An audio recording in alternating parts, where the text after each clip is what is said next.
আসসালামু আলাইকুম ওয়া রাহমাতুল্লাহি ওয়া বারাকাতুহু। ওয়া আলাইকুমুস সালাম ওয়া রাহমাতুল্লাহি ওয়া বারাকাতুহু। আপনি কি এই মসজিদের ইমাম সাহেব? জি ভাই, আমি এই মসজিদের ইমাম সাহেব। হুজুর, আমার বাবা ইন্তেকাল করেছেন। ইন্না লিল্লাহি ওয়া ইন্না ইলাইহি রাজিউন। ভাই, আপনার বাবা কখন ইন্তেকাল করেছেন? আজ সকাল 8:30 ইন্তেকাল করেছেন।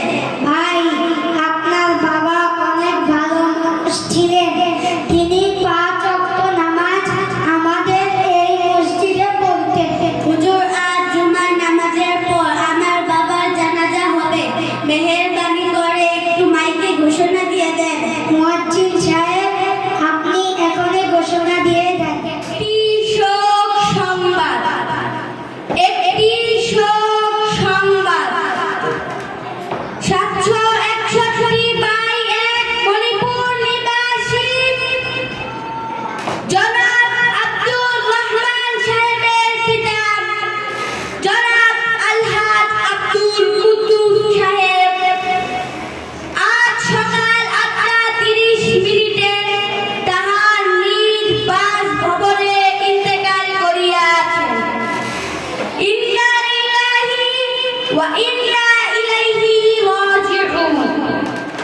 মরহুমের জানাজার নামাজ আজ বিকাল 4 ঘটিকায় আলহেরা মডেল স্কুল এন্ড মাদ্রাসার প্রাঙ্গণে অনুষ্ঠিত হইবে।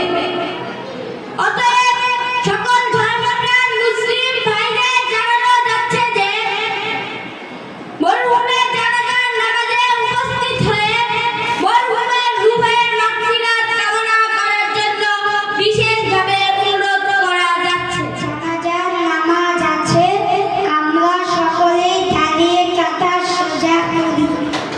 হাদিসে আসছে যে মৃত ব্যক্তির সন্তানরাই তার বাবার জানাজার নামাজ পড়ানো উত্তম।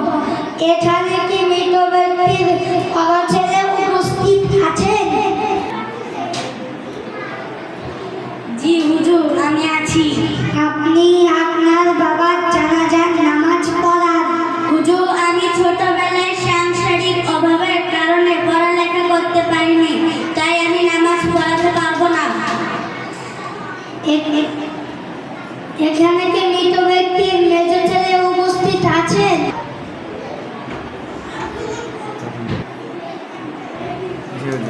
জি হুজুর, আমি আসি। আপনি আপনার বাবার জানাজার নামাজ পড়ান। হুজুর, আমি আরবি পড়ালেখা পারি না। আমার বাবা মা আমাকে ছোটবেলা থেকে ইংলিশ মিডিয়ামে পড়িয়েছে, তাই আমি আমার বাবার জানাজার নামাজ পড়াতে পারবো না। এখানে কি মৃত ব্যক্তির ছোট ছেলে উপস্থিত আছেন?